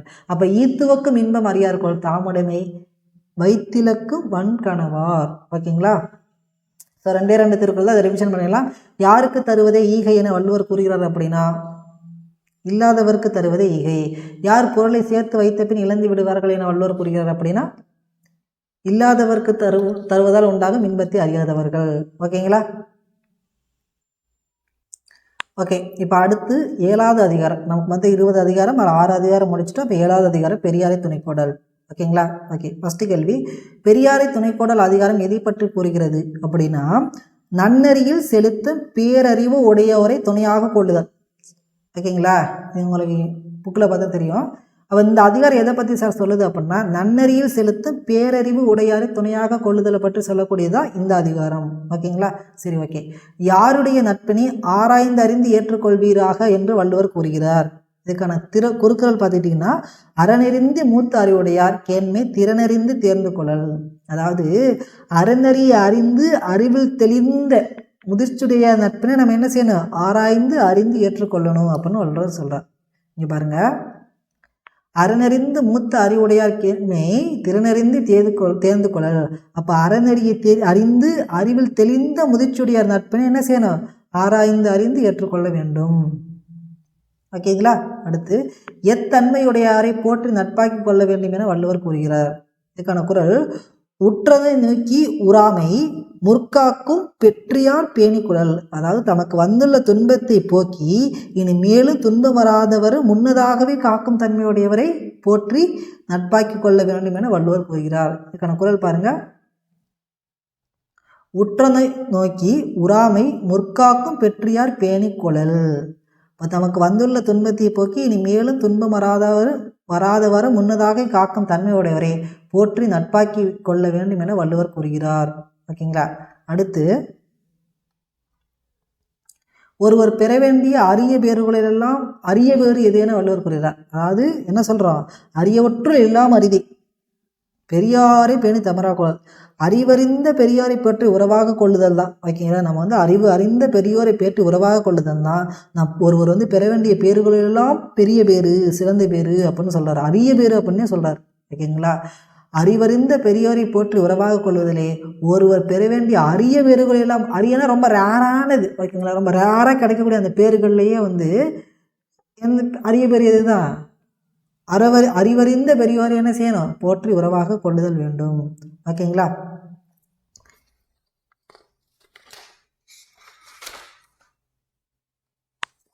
ஓகே. நெக்ஸ்ட் வந்து பார்த்துட்டீங்க அப்படின்னா, யாரை உறவினராய் ஏற்றி நடத்தலே வலிமைகளெல்லாம் சிறந்தது என வள்ளுவர் கூறுகிறார். யாரை உறவினராய் ஏற்று நடத்தலே வலிமைகள் எல்லாம் சிறந்ததாகும் என வள்ளுவர் கூறுகிறார். தம்மை காட்டிலும் அறிவில் சிறந்த பெரியோரை. இதுக்கான குறை என்ன சார் அப்படின்னா, தம்மீர் பெரியார் தமரா ஒழுகுதல் வன்மையுள் எல்லாம் தலை. இங்கே பாருங்க, தம்மீர் பெரியார் தமரா ஒழுகுதல் வன்மையில் எல்லாம் தலை. அது வலிமைகள் எல்லாம் சிறந்தது எது அப்படின்னு வள்ளுவர் சொல்றார் அப்படின்னா, தம்மீர் பெரியார் தமரா ஒழுகுதல்.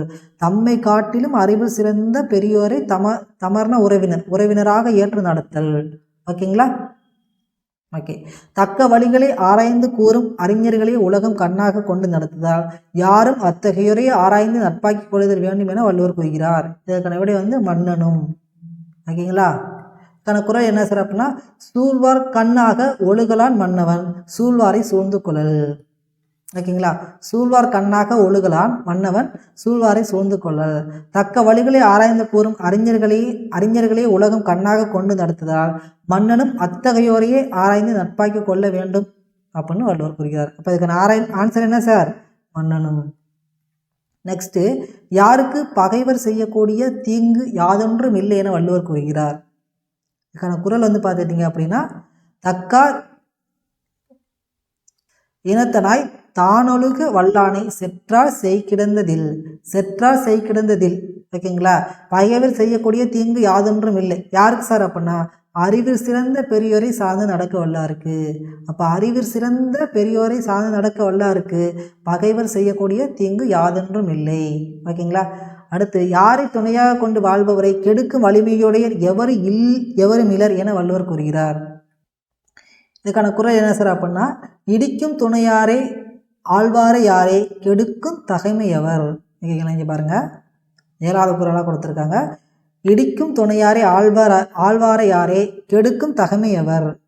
ஓகேங்களா, அதாவது யாரை வந்து கெடுக்கும் வலிமையுடைய எவரும் இல்லை அப்படின்னா, தீயவனற்றை கண்டால் இடித்து திரித்து கூறும் பெரியாரை துணையாக கொண்டு வாழ்பவரே. ஓகேங்களா, தீயவனற்றை கண்டால் இடித்து திரித்து கூறும் பெரியாரை துணையாக கொண்டு வாழ்பவரே. நெக்ஸ்ட்டு, யாருடைய பாதுகாப்பை தேடிக்கொள்ளாத அரசன் தன்னை கெடுக்கும் பகைவர் இல்லை எனினும் தானே கேட்டொழிவான். இதுக்கான குரல் என்ன சார், இடிப்பாறை இல்லாத ஏமாற மன்னன் கெடுப்பார் இல்லானும் கெடும். அதாவது குற்றம் கண்ட இடத்து திருத்தும் பெரியோரின் பாதுகாப்பை தேடிக்கொள்ளாத அரசன் தன்னை கெடுக்கும் பகைவர் இல்லை எனினும் தானே கெட்டொழிவான். அப்போ இடிப்பாறை இல்லாத ஏமாற மன்னன் கெடுப்பார் இல்லானும் கெடும். நெக்ஸ்ட்டு, முதலீடு இல்லாத வணிகருக்கு அதனால் வரும் ஊதியம் ஒன்றுமில்லை. அதுபோல் யாருடைய துணை இல்லாதவருக்கு நிலைத்த தன்மை இல்லை என வள்ளுவர் கூறுகிறார். ஓகேங்களா, இதுக்கான குரல் என்ன சார் அப்படின்னா, முதலில்லாருக்கு ஊதியம் இல்லை முதலையாம் சார்பில்லாருக்கு இல்லை நிலை. முதலீடு இல்லாத வணிகருக்கு எப்படி வந்து ஊதியம் இல்லையோ அதுபோல் தம்மை தாங்கி காப்பாற்றும் பெரியோர் துணை இல்லை அப்படின்னு வச்சுக்கோங்களேன், நிலைத்த தன்மை அப்படிங்கிறது இல்லையா. ஓகேங்களா, நெக்ஸ்ட்டு, யாருடைய நட்பை கைவிடுவது பலரை பகைத்து கொள்வதனை விட பன்மடங்கு தீமை உடையதாகும் என வள்ளுவர் கூறுகிறார். அப்படின்னா, நல்லவர் ஒருவரின் நட்பை வல்லார் பகைகொள்ளலின் பத்தெடுத்த தீமைத்தே நல்லார் தொடர்கை விடல். அதாவது ஒரு நல்லவர் ஒரு நட்பை நீங்கள் கைவிட்டீங்க அப்படின்னா, நீங்கள் இப்போ ஒரு 100 பேரை வகைச்சிக்கிறத விட, ஓகேங்களா, இது வந்து பன்மடங்கு வந்து உங்களுக்கு வந்து தீமை உடையதாகும் அப்படின்னு வள்ளுவர் சொல்கிறார். ஓகேங்களா, ஸோ இதான் வந்து உங்களுக்கு பெரியாரை துணைக்கூடல் அதிகாரத்தில் இருக்கக்கூடிய 10 திருக்குறளுடைய குறளுடைய இருக்கக்கூடிய பொருள் ரிலேட்டடானது. ஓகேங்களா, ஃபாஸ்ட்டாக ஒரு கிளான்ஸ் ரிவிஷன் பார்த்துடலாம். பெரியாரை துணைக்கொடல் அதிகாரம் எதை பற்றி கூறுகிறது அப்படின்னா நன்னெறியில் செலுத்தும் பேரறிவு உடையாரை துணையாக கொள்ளுதலை பற்றி கூறுகிறது.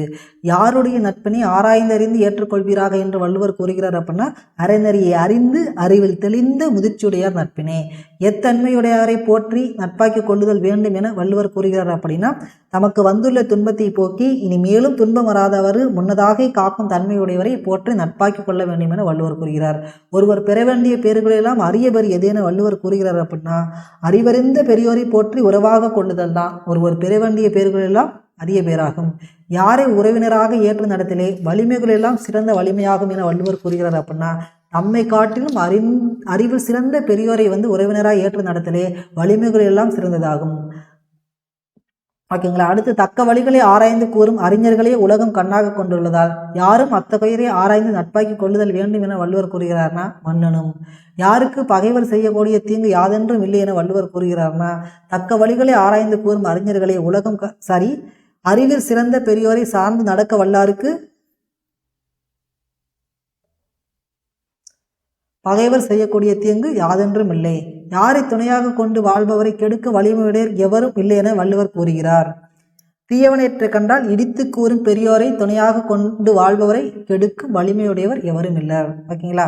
யாருடைய பாதுகாப்பை தேடிக்கொள்ளாத அரசன் தன்னை கெடுக்க பகைவர் இல்லையேனும் தானே கெட்டிடுவான். குற்றம் கண்ட இடத்தி திருத்தும் பெரியோரின் பாதுகாப்பை தேடிக்கொள்ளாத அரசன். ஓகேங்களா. முதலீடு இல்லாத வணிகருக்கு அதனால் ஒரு ஊதியம் ஒன்று இல்லை. அதுபோல யாருடைய துணை இல்லாதவருக்கு நிலைத்த தன்மை இல்லை என வள்ளுவர் கூறுகிறார் அப்படின்னா தம்மை தாங்கி காப்பாற்றும் பெரியார் துணை இல்லாதவருக்கு. யாருடைய நட்பை கைவிடுவது பலரின் பகையை பகைத்துக் கொள்வதை காட்டிலும் பன்மடங்கு தீமை உடையதாகும் அப்படின்னா நல்லவர் ஒருவரின் நட்பை கைவிடுவது. ஓகேங்களா. சரி, ஓகே. இடிபட்ட சீர்கள் பார்த்துக்கலாமா. அறனறிந்து மூத்த அறிவுடையார்க்கு என்ன டேஸ் தேர்ந்து கொள்ளல். அப்ப திறனறிந்து தேர்ந்து கொள்ளல்.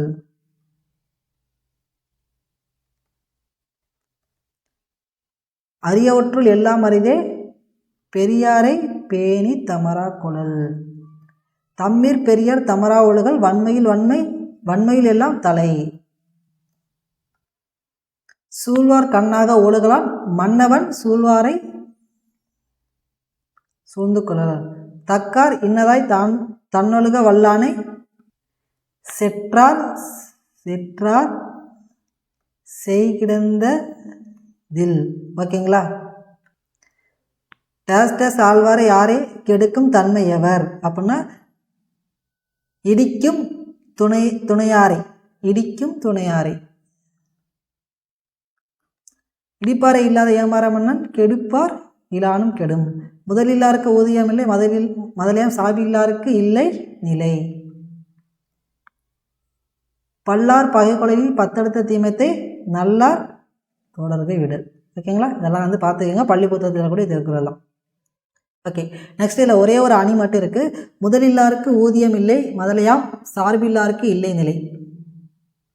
என்ன சார் முதலில்லாருக்கு ஊதியம் இல்லை அதுபோல அப்படின்னு வந்திருக்கணும். அப்போ அந்த இடத்துல போல அப்படின்னு மறைஞ்சு வந்திருக்கு. ஸோ அதனால் இதில் என்ன அணி சார் பயின்று வந்திருக்கு.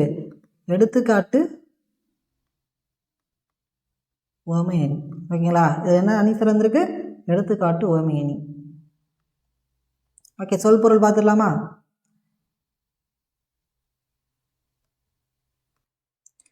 மூத்த அப்படின்னா முதிர்ந்த.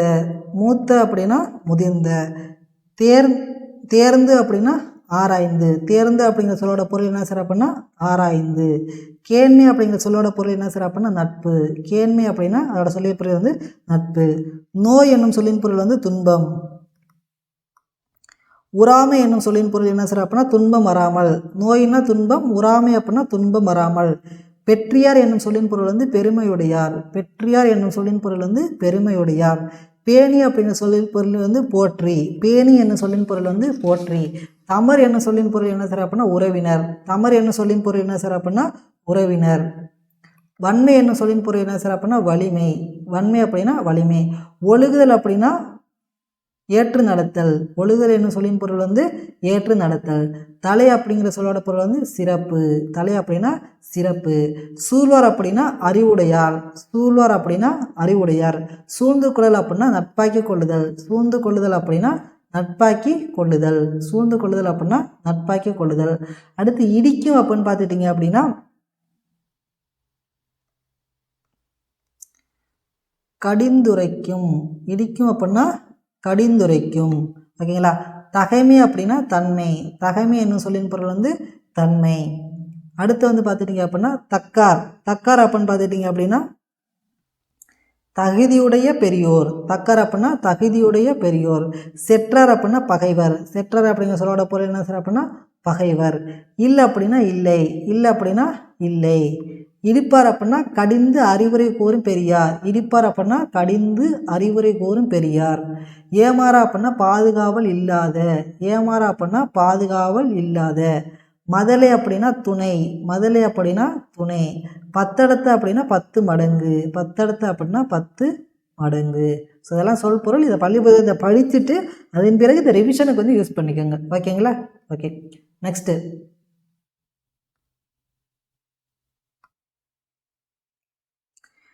இலக்கண குறிப்பையும் பார்த்துக்கலாம். ஒன்ஸ் நம்ம பார்த்துக்குவோம். அறனறிந்து திறனறிந்து இதோட இலக்கண குறிப்பு வந்து 2ஆம் வேற்றுமை தொகை. ஏன்னா இது அரணை அறிந்து திறனை அறிந்துன்னு சொல்லுவோம். அப்போ ஐ அப்படிங்கிற 2ஆம் வேற்றுமை உறுப்பு மறைந்து வந்திருக்கு. ஸோ அதனால் இதை வந்து 2ஆம் வேற்றுமை தொகை அப்படின்னு சொல்லுவோம். ஓகேங்களா. இலக்கண குறிப்பு தனியாக இலக்கண வகுப்பில் நம்ம எடுப்போம். இப்போதைக்கு பார்த்துக்கோங்க. ஓகே. அடுத்து தேர்ந்து கொள்ளல் அப்படின்னா வினையெச்சம். ஓகேங்களா. தேர்ந்து கொள்ளல் அப்படின்னா வினையெச்சம். கொள்ளல் அப்படின்னா அல்லீற்று வியங்கோல் வினைமுற்று. அல்லீற்று வியங்கோல் வினைமுற்று.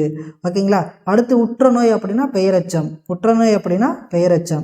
உறாமை அப்படின்னா செய்யுளிசை அளபடை. உறாமை அப்படின்னா செய்யுளிசை அளபடை. பெற்றியார் இதோட இலக்கண குறிப்பு வந்து வினையாளனையும் பெயர். பெற்றியார் அப்படின்னா வினையை செய்ததால் அவர் மீது அணிந்து கொண்ட பெயர். நம்ம இலக்கண வகுப்பில் தெளிவாக நோண்டிப்போம். இது வந்து ரிவிஷன் தானே. அடுத்து வந்து கொள்ளல் அப்படின்னா தொழிற்பெயர். கொள்ளல் அப்படின்னா தொழிற்பெயர். அடுத்து வன்மை அப்படின்னா பண்பு பெயர். இந்த மை வந்தாலே நமக்கு தெரியும் பண்பு பெயர் அப்படின்னு. ஒழுகுதல் அள்ளு வந்திருக்கு. ஸோ அதை வச்சு நம்ம என்ன செய்வோம் தொழிற்பெயர் அப்படின்னு போட்டலாம். சூழ்வார். ஓகேங்களா. இந்த மாதிரி ஆறுலாம் வந்தாலே உங்களுக்கு வந்து வினையாளனையும் பெயர் தான். அடுத்து வந்து பார்த்துட்டிங்க அப்படின்னா தக்கார் செற்றார் இந்த மாதிரி ஆறுலாம் வந்துருச்சுன்னு வச்சுக்கோங்களேன். நீங்கள் வந்து என்ன செய்யுங்க கண்ணை மூடிட்டு வினையாளனையும் பெயர் வந்து போட்டுடலாம். ஓகேங்களா. நெக்ஸ்ட் வந்து பகை குழல். பகை குழல் வந்து பகையை குழல். ஓகேங்களா. அப்படின்னா 2ஆம் வேற்றுமை தொகை அப்படின்னு அர்த்தம். ஓகேங்களா. 2ஆம் வேற்றுமை தொகை. ஸோ அவ்வளோதான். ஓகேங்களா. ஸோ இதை வந்து பார்த்துக்கோங்க. இது இலக்கண வகுப்பில் நம்ம பார்ப்போம். ஓகேங்களா. இது தனியாக வந்து தெளிவாக பார்ப்போம். இது ஜஸ்ட் இப்போதைக்கு வேணால் ரிவிஷன் பண்ணிக்கோங்க. அறனறிந்து திறனறிந்து அப்படின்னா 2ஆம் வேற்றுமை தொகை. தேர்ந்து குழல் அப்படின்னா வினையெச்சம். குழல் அப்படின்னா அல்லீற்று வினைமுற்று. உற்றநோய் அப்படின்னா பெயரச்சம். உறாமை அப்படின்னா செய்யுளிசை அளபடை. பெற்றியார் அப்படின்னா வினையாளனை பெயர். கொழல் அப்படின்னா தொழிற்பெயர். வன்மை அப்படின்னா பண்பு பெயர். ஒழுகுதல் தொழிற்பெயர். சூழ்வார் துணையார் ஆழ்வார் தக்கார் செற்றார் இது எல்லாமே வினையால் அணையும் பெயர். பகை குழல் அப்படின்னா 2ஆம் வேற்றுமை தொகை. ஓகேங்களா. சரி, இதோட வந்து உங்களுக்கு வந்து பெரியாரை துணைக்கோடல் அப்படிங்கிற 7வது அதிகாரம் வந்து உங்களுக்கு முடிஞ்சிருச்சு. ஓகேங்களா. இப்போ இதுவரை நம்ம 20ல் 7 அதிகாரம் வந்து நம்ம ரிவிஷன் முடிச்சிட்டோம். அடுத்து 8வது அதிகாரம் பார்க்க போகிறோம். வினை செயல் வகை. ஓகே, இதில் ஃபஸ்ட்டு பாருங்கள். இதில் மொத்தம் 2 திருக்குறள் தான் நமக்கு கொடுத்துருக்காங்க. அந்த 2 ரிவிஷன் பண்ணிடலாம். எந்த 5ஐயும் ஐயம் தீர ஆராய்ந்து ஒரு செயலை செய்ய வேண்டும் என வள்ளுவர் கூறுகிறார் அப்படின்னா இதுக்கான திருக்குறள் சொல்லிடுறேன் பாருங்கள். இங்கே காட்டிடுவோமா. பொருள் கருவி காலம் வினை இதனோடு 5 நிருள்தீர எண்ணி செயல். இதான் இதோட குறள். நான் உங்களுக்கு புக்கில் காட்டிடுறேன். பொருள் கருவி காலம். பொருள் 1, கருவி 2, காலம் 3, வினை 4, இடம் 5. 5ம் இருதீர எண்ணி செயல். அப்போ வேண்டிய பொருள் ஏற்ற கருவி தகுந்த காலம் மேற்கொள்ளும் செயலின் தன்மை உரிய இடம் 5ஐயும் ஐயம் தீர ஆராய்ந்து ஒரு செயலை செய்ய வேண்டும் என வள்ளுவர் கூறுகிறார். ஓகேங்களா. ஒரு யானையை கொண்டு மற்றொரு யானையை பிடிப்ப. இதன் மூலம் வள்ளுவர் சொல்ல விரும்புவது என்ன அப்படின்னா இது வந்து பிரிதி மொழிதல் அணி. சரி இது வந்து ஓமை அணி. ஓகேங்களா. வினையால் வினையாக்கிய கோடல் நனைகவுள் யானையால் யானை தற்று. அது ஒரு யானையை கொண்டு மற்றொரு யானையை முடிப்பார். அதுபோல ஒரு செயலை செய்யும் போதே அதற்கு இணையான மற்றொரு செயலை செய்து முடிக்க வேண்டும் அப்படின்னு வள்ளுவர் வந்து சொல்கிறார். இதுக்கான அணி வந்து ஓமை அணி. ஏன்னா இதில் பாருங்க தற்று அப்படிங்கிறது வெளிப்படையாக வந்திருக்கு ஓம உறுப்பு. ஸோ அதனால வந்து இதை ஓமை அணி அப்படின்னு நம்ம சொல்கிறோம். இப்போ வினையால் வினையாக்கிய கோடல் நனைகவள் யானையா தற்று. ஓகேங்களா. அப்போ இதில் பயின்று வந்துள்ள அணி என்னன்னு கேட்டிங்க அப்படின்னா ஓமை அணி. அப்போ இந்த அதிகாரத்தை ஒரு முறை ரிவிஷன் பண்ணிடலாமா.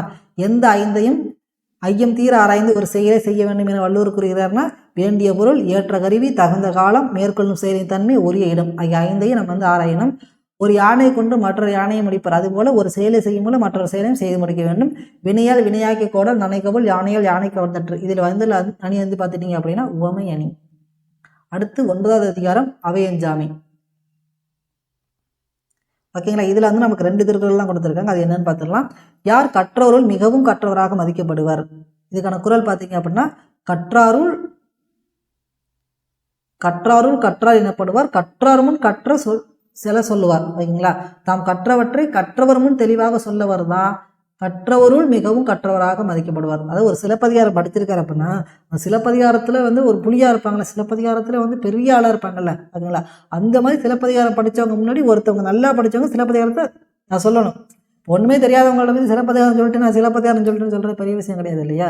ஸோ நீங்கள் ஒரு கான்ஸ்டியூஷன் படிக்கிறீங்க அப்படின்னா, ஒரு அரசியலமைப்பு படிக்கிறீங்க அப்படின்னா, அரசியலமைப்பில் சிறந்த மேதையாக இருக்க ஒருத்தவங்கள்ட்ட போய்த்து அவங்க முன்னாடி போய்த்து தெளிவாக சொல்கிறோம் பார்த்தீங்களா, அவர் தான் என்ன செய்கிறாங்க, மிகவும் கற்றவராக மதிக்கப்படுவார் அப்படின்னு வள்ளுவர் சொல்கிறார். இப்போ தாம் கற்றவற்றை கற்றவர் முன் தெளிவாக சொல்லவர் கற்றவர்கள் மிகவும் கற்றவராக மதிக்கப்படுவார். ஓகேங்களா, யார் முன் தான் கற்றவற்றை மனதில் பதியும்படி சொல்லி அவர்கள் கற்றவற்றை கேட்டு அறிந்து கொள்ள வேண்டும். கற்றவர் முன் கற்ற செல சொல்லி தாம் கற்ற மிக்காரும் மிக்க கொள்ளல். கற்றவர் முன் தான் கற்றவற்றை மனதில் பதியும்படி சொல்லி அவர்கள் கற்றவற்றையும் கேட்டு அறிந்து கொள்ள வேண்டும். அப்போ கற்றவர் முன் நாம் கற்றவற்றை வந்து என்ன செய்யணும், மனதில் பதியும்படி சொல்லணும். அது மாதிரி அவர்கள் ஏதாவது சொல்கிறதையும் நம்ம வந்து என்ன செய்யணும், கேட்டு அறிந்து கொள்ள வேண்டும். ஓகேங்களா, இதான் வந்து உங்களுக்கு 9வது அதிகாரம். அடுத்து 10வது அதிகாரம். ஓகேங்களா, இந்த 10வது அதிகாரம் உங்களுக்கு வந்து ஒரு 3 திருக்குறள் வந்து உங்களுக்கு இருக்குது. ஓகேங்களா, இந்த 3ஐயும் வந்து நம்ம பார்த்துடலாம். முதல் கொஸ்டின் பாருங்க. பாடலோடு பொருந்தாத இசையால் என்ன பயன்? அதுபோலவே வள்ளுவர் கூற வருவது என்ன சொல்றாரு, பாடலோடு பொருந்தவில்லையால் இசையால் என்ன பயன், அதுபோல இரக்கம் இல்லாவிட்டால் கண்களால் என்ன பயன் அப்படின்னு சொல்ல வர்றாரு. ஓகேங்களா, அது பாடலோடு பொருந்தாத இசைக்கு எப்படி பயன் இல்லையோ, ஒரு பக்கம் மியூசிக் ஒரு பக்கம் சாங் மாற்றி மாற்றி போட்டோம்னா அது வந்து கேட்கறதுக்கு எரிச்சல் ஆகும் இல்லையா, அதுபோல் உங்கள் கண்ணில் இறக்கம் இல்லைன்னா அதனால என்ன பயன் அப்படின்னு வள்ளுவர் சொல்கிறார். இதுக்கான அணி வந்து எடுத்துக்காட்டு வமையணி. ஏன்னா பண்ணினா பாடலுக்கு இயல்பென்றேல் அதுபோல அப்படிங்கிற ஒரு ஓம உறுப்பு மறைந்து வந்திருக்கு. ஸோ அதனால் இது வந்து எடுத்துக்காட்டு ஓமையணி. ஓகேங்களா, அடுத்த கொஸ்டின். இவ்வுலகம் யாருக்கு உரிமையுடையது என வள்ளுவர் கூறுகிறார்? கரும்பும் சிதையாமல் கண்ணோட வல்லாருக்கு உரிமை உடையது இவ்வுலகு அப்படின்னு சொல்கிறார். நடுநிலையாக கடமை தவறாமல் இரக்கம் காட்டுவருக்கு இவ்வுலகம் உரிமை உடையது. அப்போ நடுநிலையாக கடமை தவறாமல் இரக்கம் காட்டுவருக்கு தான் இவ்வுலகம் உரிமை உடையது என வள்ளுவர் கூறுகிறார். யார் நன்மை கருதி பிறர் தமக்கு நஞ்சை கொடுத்தாலும் அதனை உண்ணும் பண்பாளர் ஆவார் என வள்ளுவர் கூறுகிறார். விரும்பத்தகுந்த இரக்க செயலை கொண்டவர்கள் பிறர் நன்மை கருதி நமக்கு நஞ்சை கொடுத்தாலும் அதனை உண்ணும் பண்பாளர் ஆவார். பெயக்கண்டும் நஞ்சுண்ட அமைவர் நயத்தக்க நாகரிகம் வேண்டுபவர். அது நயத்தக்க நாகரிகம் வேண்டுபவர் பெயக்கண்டும் நஞ்சுண்டு அமைவர். விரும்பத்தக்க இரக்க இயல்பை கொண்டவர்கள் பிறர் நமக்கு நன்மை கருதி பிறர் நன்மை கருதி தமக்கு நஞ்சே கொடுத்தாலும் என்ன செய்வாங்களா, பண்ணுவாங்களா. ஓகேங்களா, ஸோ இதான் உங்களுக்கு வந்து 10வது அதிகாரம். இதை வந்து ஒரு ரிவிஷன் பண்ணிடலாமா. பாடலோடு பொருந்தாத இசையால் என்ன பயன், அதுபோலவே கண்ணில்லாட்டி இரக்கமில்லாட்டி கண்களால் என்ன பயன் அப்படின்னு வள்ளுவர் கூறுகிறார். இவ்வுலகம் யாருக்கு உரிமை உடையது அப்படின்னு சொல்றாரு அப்படின்னா நடுவுநிலையாக கடமை தவறாமல் இரக்கம் காட்டுவருக்கு. யார் நன்மை கருதி பிறர் நமக்கு நஞ்சை கொடுத்தாலும் அதனை ஒன்று பண்பாளர் அப்படின்னு பார்த்துட்டீங்க அப்படின்னா விரும்பத்தகுந்த இரக்க இயல்பை கொண்டவர்கள் பிறர் நன்மை கருதி தமக்கு நஞ்சை கொடுத்தாலும் அதனை ஒன்று பண்பாளர். அதே மாதிரி இந்த பன்னினாம் பாடற்கு ஏற்பென்ற கண்ணினாம் கண்ணோட்டம் இல்லாத கண். இக்குறளில் பயின்று வந்துள்ள அணி என்னன்னு கேட்பாங்க. அது வந்து எடுத்துக்காட்டு ஓமையின். ஓகேங்களா, இப்போதைக்கு வந்து நம்ம 20ல் ஒரு 10 அதிகாரம் வந்து உங்களுக்கு நம்ம முடிச்சிட்டோம். ஓகேங்களா, ஃபஸ்ட்டு பார்ட்டில் நான் உங்களுக்கு வந்து ஒழுக்கமடமை பொறையுடைமை ஊக்கமடமை விருந்தோம்பல் அரண் வலியுறுத்தல் ஈகை பெரியாரை திணைக்கோடல் வினை செயல் வகை அவையஞ்சாமை கண்ணோட்டம். ஓகேங்களா, 10 அதிகாரம் வந்து உங்களுக்கு முடிச்சிட்டோம். ஸோ இதுவே உங்களுக்கு கிட்டத்தட்ட 1 மணி நேரம் வகுப்பாயிருச்சு. ஓகேங்களா, ஸோ ஃபஸ்ட்டு இந்த 10 அதிகாரத்தை நீங்கள் முடிச்சுட்டு இதோட பார்ட் 2 வந்து நம்ம வந்து போடுவோம். ஸோ பார்ட் 2வே நீங்கள் முடிச்சிட்டிங்க அப்படின்னா திருக்குறளோட 20 அதிகாரம் கிளியர் ஆயிடும். ஓகேங்களா, முடிச்சதுக்கப்புறம் இந்த பிடிஎஃப் வந்து நம்மளுடைய டெலிகிராம் பேட்ச் கீழே டெஸ்கிரிப்ஷனில் வந்து லிங்க் கொடுத்துருக்கோம். ஓகேங்களா, டெஸ்கிரிப்ஷனில் வந்து டெலிகிராம் பேட்சோட லிங்க் கொடுத்துருக்கோம்.